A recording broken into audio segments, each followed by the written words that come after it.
اما الله میفرماید فمن یکفر بالطاغوت و یؤمن بالله فقد استمسک بالعروة الوثقى لا انفصام لها. هر کسی به طاغوت کفر بکند، به طاغوت پشت بدهد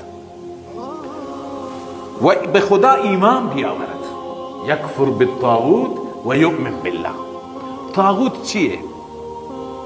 اهل تفسیر طاغوت را تفسیرهای مختلفی میکنند.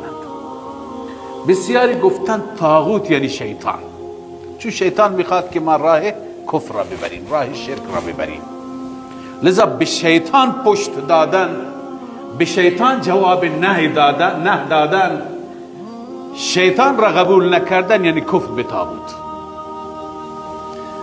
بعضی گفتند طاغوت هر اون چیزی